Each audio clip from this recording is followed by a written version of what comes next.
کہ اہل سنت والجماعت اس بات پر ان کا اکتفا ہے، اعتماد ہے کہ یزید پر لعنت کرنی چاہیے، یزید لعنت کا مستحق ہے، کیونکہ جو ہمارا مکتب ہے، جو اہل تشیع وہ اعتراض کرتے ہیں کہ اہل سنت جو ہیں، اہل سنت کا ایک طبقہ ہے وہ یزید کو رحمۃ اللہ علیہ کہتا ہے یا رضی اللہ کہتا ہے، اور یہ بھی کہتا ہے کہ یزید تو واقع کربلا میں ملوث ہی نہیں تھا۔ تو اس حوالے سے ذرا روشنی ڈالی ہے۔ ہم جس زمانے میں جی رہے ہیں یہ زمانہ ویڈیوز کا ہے، یہ زمانہ پوڈ کاسٹ کا ہے، اور یہ زمانہ جو ہے وہ اے آئی کا ہو گیا ہے۔ اب کسی آدمی کا یہ کہہ دینا کہ بھئی میں یہ بات سمجھتا ہوں یہ کافی نہیں ہوتا۔ ہر آدمی ریسرچر ہو گیا ہے، اور گوگل نے پھر اے آئی نے چیزوں کو اتنا آسان کر دیا ہے کہ آپ سے بول لیتے ہیں اور آپ کو سارا جو ہے وہ مواد آ جاتا ہے۔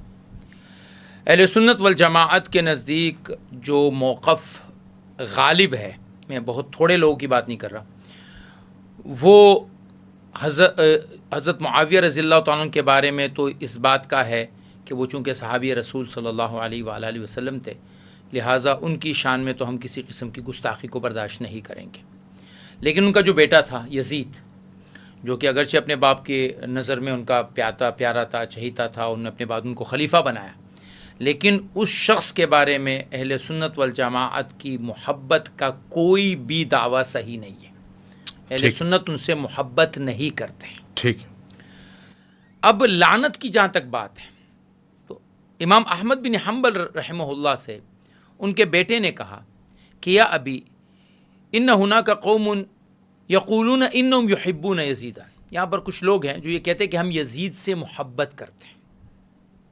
امام احمد بن حنبل سے ان کے بیٹے نے کہا، تو امام احمد نے کہا هل احد یحب یزیدا یؤمن باللہ والیوم الاخر، جو آدمی اللہ اور اس کے آخرت کے دن پر ایمان رکھتا ہو، کیا وہ یزید سے محبت کر سکتا ہے؟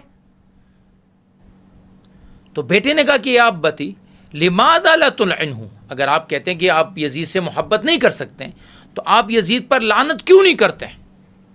تو امام احمد بن حنبل نے فرمایا کہ حل رأیت اباک یلعن احدا، کیا آپ نے کبھی اپنے باپ کو دیکھا کہ وہ کسی پر لعنت کر رہے ہیں؟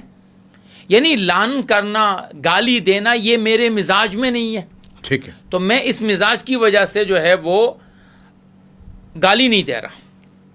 لیکن ہم ہندوستان پاکستان میں جو ہمارے اہل سنت والجماعت ہے، کچھ تھوڑے لوگوں کو ہٹا کے ہمارے ہاں خصوصاً علماء دیوبند کے ہاں یزید پر لعنت کو جائز قرار دیا گیا ہے، یزید ملعون بھی کہا گیا ہے۔